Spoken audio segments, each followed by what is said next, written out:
Wuthering Waves is quite an interesting title. It has managed to do something incredibly unique inside the gaming space here in 2025, so we're going to be talking about that a little bit more in depth today. Now, first of all, what is Wuthering Waves if you're not familiar with it? Well, Wuthering Waves is a gacha game that has released on Steam recently. So these games essentially exist to have a gameplay loop that consists of collecting new characters.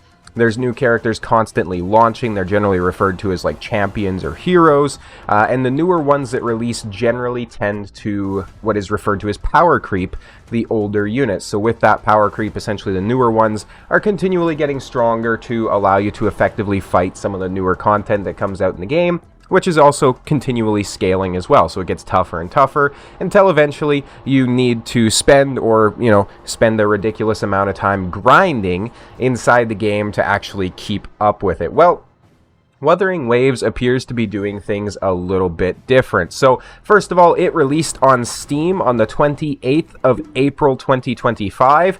Now, it has been out for quite some time on the Epic Game Store. It's been out, I believe, longer than that actually on mobile as well. So you could play this on iOS, Android, all those sorts of good things. It also had a PlayStation launch as well. I'm not 100% sure if it's on Xbox or not. I'd love to hear down in the comments though if you play it on Xbox, if it is there.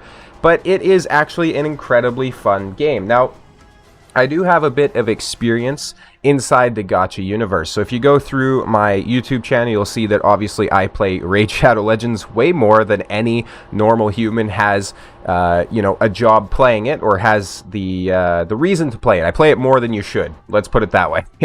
I also play Watcher of Realms a ton, two of the more popular gacha games on mobile. I also have experience, of course, with Genshin Impact. I've played through a decent amount of Genshin, Honkai Star Rail, as well as, of course, now Wuthering Waves. Now, Wuthering Waves has released to 89% positive reviews on Steam, which Steam critics, aka the players, can sometimes be pretty harsh with the reviews that they're giving games, especially inside the gacha universe. So if you look at some of the other gacha games that have released on Steam, so for example, Raid Shadow Legends and those sorts of things, they oftentimes have quite significantly lower review ratings. And you know what? Oftentimes that's, perfectly earned just based on how good the game is or is not, or the predatory monetization and all those sorts of good things. So all that being said, releasing to 89% positive reviews, almost 90% positive reviews on Steam in 2025 for a gacha game on its own is quite an accomplishment. That, it can't really be overstated. However, Wuthering Waves has done even more things with this launch that are absolutely fantastic that we'll talk about a little bit further. So, when it first released on PC through Epic Games specifically, you could also download it directly from their website as well if you didn't want to use Epic Games. It released with its own launcher though. So the launcher is not unique to Wuthering Waves. There are other there are other games that use launchers like this. So for example, Genshin Impact has basically the same launcher. Same thing as Honkai Star Rail. And then, of course, Wuthering Waves as well. So the launchers are all separate for these games, but essentially the way it works is if you download the launcher on Epic Games, it'll download very quickly because it's only like, 100 megabytes or something like that. And then you actually launch the launcher, and then inside the launcher is where you manage your game. So you have to download it there, you have to update it there, and all those sorts of good things. And this is incredibly tedious and not fun to interact with, because what ends up happening is the launcher itself, if there's an update, it'll come out, it'll update inside your Epic Games, but then oftentimes the game will also receive patches, it'll also receive new content drops, those sorts of things, which will not automatically download unless you constantly have the launcher open on your PC, which most gamers are just not going to do, right? Myself included. Whenever you close the launcher, you close it, you don't minimize it to the taskbar. So your game does not auto-update, which is an issue because it often takes a long time for these games to update. So I remember trying to update Genshin at one point and tried to get into it, and play it, and it took me genuinely an hour and a half because it had to download the updates, then it was unpacking the files, then it was verifying the file integrity, then it was like installing it, or it just went through a bunch of garbage like this, and it took so long to actually update that it was genuinely like an hour and a half from the time that I started the update until when I was able to play it with 500 megabit per second internet. So it's absolutely, just insane. And Wuthering Waves unfortunately had a similar launcher. So what is so special about the Wuthering Waves Steam launch? Well, this is actually something that I seen called out directly inside the reviews of the game as well. And that is the fact that when they launched it on Steam, they bypassed this launcher. They basically just said, hey, you don't need this. It completely dropped the third-party launcher, which is something that Steam gamers especially have had issues with for quite some time. So if you think about a lot of the Uplay games, like all your Far Cry series and those sorts of things, if you think about most of the Blizzard games that actually launch on Steam these days, there's not too many of them, but almost all of them have some sort of a third-party launcher associated with it, and those third-party launchers also take away the ability to get achievements and, those sorts of things in most cases. Hell, even The Witcher 3 now has its own third-party launcher, right? Total War franchise, they have their own third-party launcher. Granted, you can still get achievements from that franchise, so it's not so bad in my opinion. But Wuthering Waves really just set a new precedent with its Steam release where it said, hey, we understand that we have this launcher. We understand that it's not the best for players to interact with.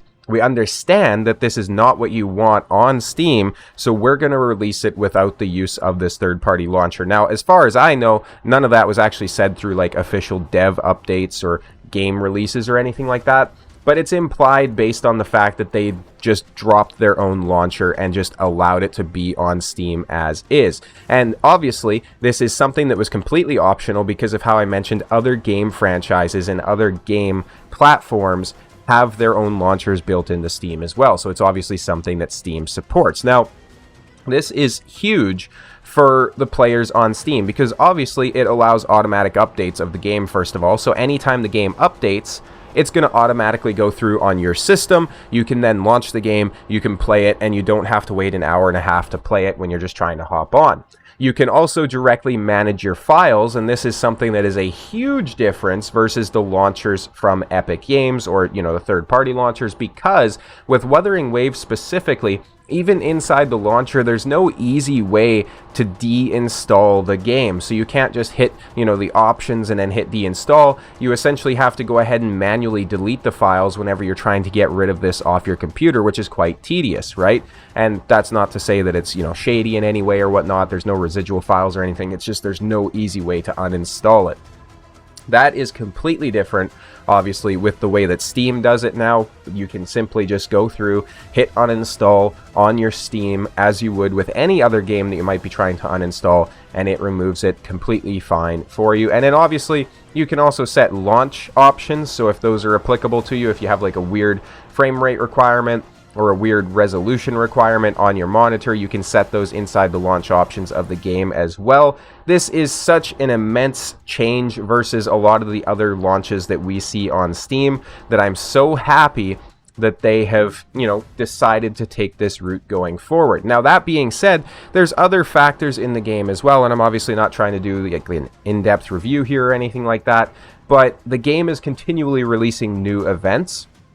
It is just now coming up to its 1-year anniversary, so if you're interested in getting in on the game, you're still going to be getting in quite early. It still has a very active player base and all those sorts of good things, so make sure to hop in. That being said, though, they also understand that a lot of new players are coming to the game that might not have a lot of champions or heroes that they can use for these new events that are being released. So in some of the most important events where you get the best rewards, they actually allow you to use trial characters that are maxed out at level 90 and have, their abilities leveled up and everything like that, so that you can get through this content and experience what the other players are experiencing as well. Obviously, these trial characters don't transfer over to your regular gameplay, so for fighting bosses, for progressing through the story and traveling the open world, you're still going to have to level up your own characters, but being able to actually get through these events is absolutely fantastic. So often we see the mistake from games like this where They are constantly introducing cool new events, dungeons, towers to ascend, trials, those sorts of things, but you actually just don't have the options to catch up, right? So Raid Shadow Legends is very bad for that because players just genuinely fall behind unless you're spending money on it. So it's very, very nice to see the developers of Wuthering Waves intentionally taking steps to try and prevent this, intentionally taking steps to make sure that newcomers are going to have a good time trying to integrate into the experience, and you'll get some juicy rewards and stuff like that that you wouldn't regularly. So that being said, now that I've talked for 10 minutes about Wuthering Waves, I would highly recommend you to go ahead, download it, give it a try on Steam specifically if you use Steam, which I think probably 50-60% of the people watching this video, at least, they're going to use Steam, maybe even more than that. As soon as it released on Steam, I went ahead, I uninstalled it from my Epic Games launcher, I made the switch, and it's the best choice that I've made. Steam is just the superior platform. Even still in 2025, nothing else comes close. That being said, though, let me know if you guys play the game, how far in it you are, and also, most importantly, who your favorite character is. Also, linked down in the description is going to be my Discord. I'll be opening up a text chat inside the Discord, which is going to be dedicated to Wuthering Waves, so feel free to hop in there. We're a very active, tight-knit community, so it'd be awesome to have some more people a part of that, especially if you play some of these other gacha games as well. Thank you guys all so much for watching, and as always, I'll see you next time.